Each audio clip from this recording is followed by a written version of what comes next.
All right, so let's talk about physics and an event. So this is updated for this version of Unreal Engine. Let's go ahead and start with a sphere. And we're going to turn our gameplay mode to simulate. So when I hit play, this is what happens. As you can see, there is no gravity, so nothing. I'm sorry, there's no physics enabled on this ball, so nothing's happening. If you come over here in the details panel and hit simulate physics, this is what occurs. And you can see that you could even move it around, bounce it, and this is all done in this simulation. So I'm going to hit stop, and it goes back to where it started. And we're going to have this ball hit something that's going to cause a piston to go. So I'm going to do a cube here that's just going to cause this ball to roll.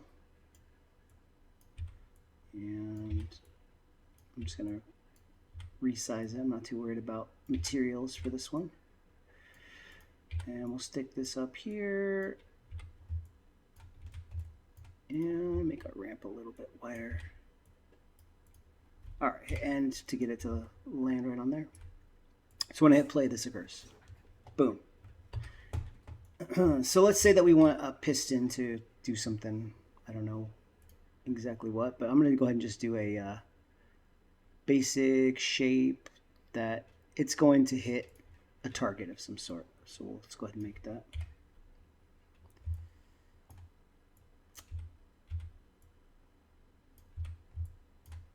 And this is our target.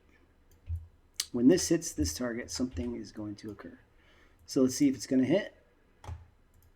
And boom, it does. All right.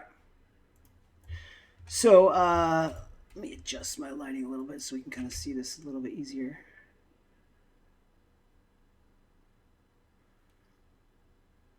Okay. And next thing we need to do is make sure that these have hit events enabled. So go under collision for both your, and I'm going to go ahead and just rename this target. And make sure that you have simulation generates hit events enabled for both this and the ball. Check those boxes. All right, now we're going to go into our blueprints, our level code, and we're going to click on this little button right here. Go to open level blueprints. And we're going to add a new event. Now, as long as this is selected, you should be able to do this. I'm going to right click, and you should see that their add event is the first thing here. We'll go to collision, and we'll say when an actor hits it, something is going to happen. Well, let's find out what that something is. I'm going to next, I'm going to create a new shape. And let's go ahead and just put a cube up here.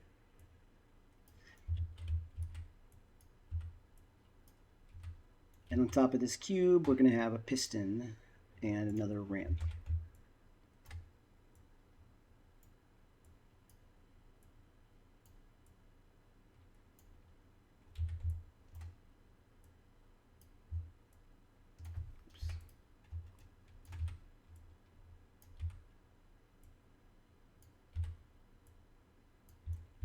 Okay, let's go a little bigger on that.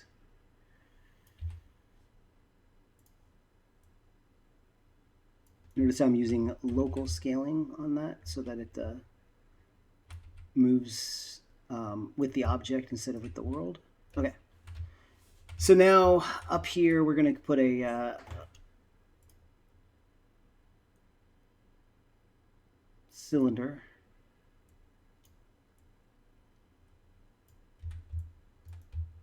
Get that right on top of that. I'm going to rotate it, shrink it, and elongate it. And this piston is actually not going to do anything. It's going to pretend like it is. So I'm going to make a copy here. And we'll have kind of this bad boy over here. And on this side, we're going to have, actually, let me make this smaller.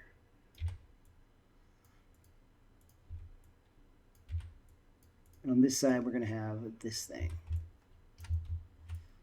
Make that a little bigger. This is just for aesthetics. Doesn't really do anything. Okay, so this thing is gonna push the ball. So we gotta get another ball over here.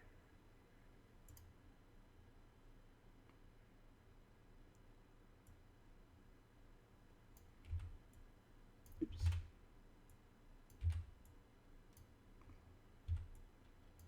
This one's gonna be a little bit smaller, and I'm just gonna make sure it's right here.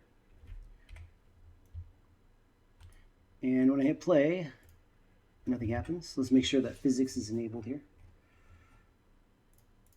But still, nothing happens with this ball because there's no forces acting on it. So I'm going to give this a different material so we can kind of see what it is. We know that this is going to be like steel. Okay. And this one's going to be kind of sliding on this thing. So I don't want it to look like, I want it to look like it's sliding. It's going to feel like that's occurring, but in reality, this isn't actually going to move. So I got to go into my collision on this guy. Because if I simulate physics right now, this thing is going to immediately want to get off of that. So we're going to tell this there's no collision. So we're going to select this cylinder. We're going to go into the collision. And we're going to say no collision, overlap all. So it's basically not going to exist. When I hit play now, that thing just flies down. So we're going to use some constraints so that this piston can only go in the z-axis. Oops, that's not true. Maybe the y-axis? Yeah. So, nope. X-axis, my bad. So check the other two locking position. It's not going to be able to move anywhere except for forward and backwards. So we can go that way, and that's exactly what we want it to do. We can go this way, but it cannot go left, down, or any other direction. So we only want this to move when this hits that. We want this to go like that, and then stop. All right. So here's what we're going to do. We are going to put a radial force right here. And this radial force can be small, so we're going to bring the radius down. So it only affects this piston. And I want to set the force strength to be really high, like, I don't know. Let's just see what happens there. So just a quick little jolt of energy that's going to push that, but not push the ball. It's kind of hard to tell because the ball is so close, but boom. And then the ball will go down the hill. So what I'm going to do now is go into the radial force, and I'm going to uncheck auto activate. So it's not going to be active until that thing gets hit. So we're going to take our level blueprints, drag the radial force in, and say that when this target gets hit, activate. So you just drag this blue pin, type in the word activate,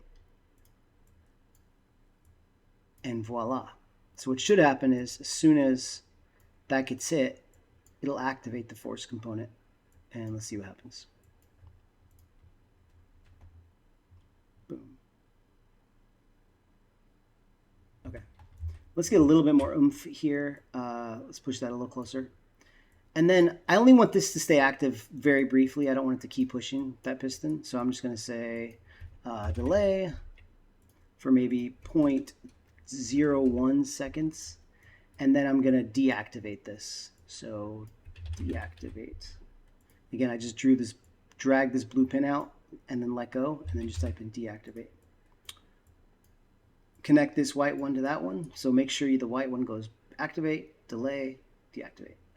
So it should give us a nice little impulse and then stop. Boom. That's not enough time. So I either need to push this a little bit closer and increase the force or give it a little bit more time. Let's say 0.1 second.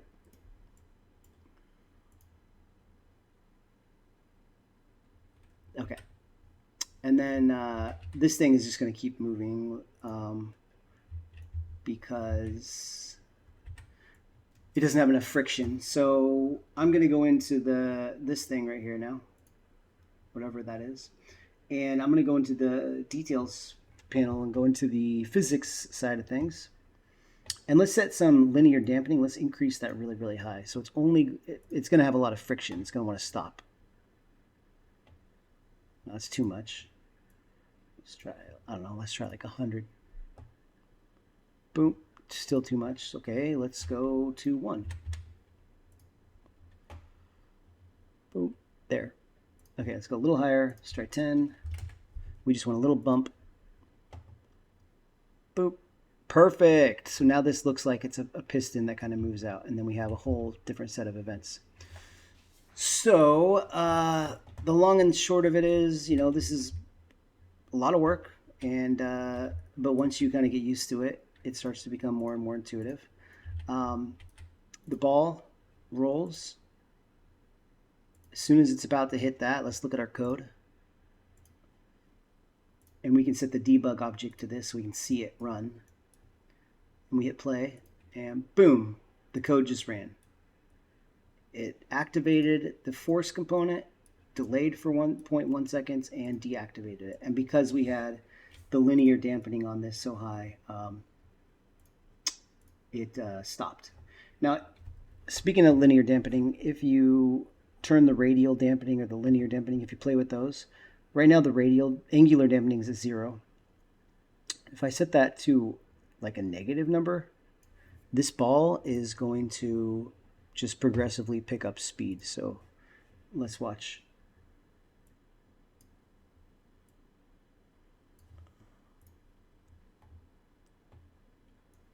The ball is just going to go faster and faster and faster, as you can see.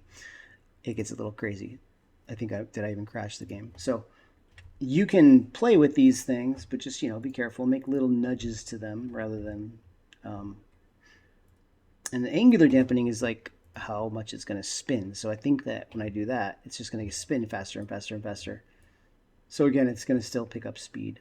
And it looks like there was enough friction that it was slowly down eventually. But and then think also these constraints, I could lock the rotation. If I did that, this ball is not going to spin.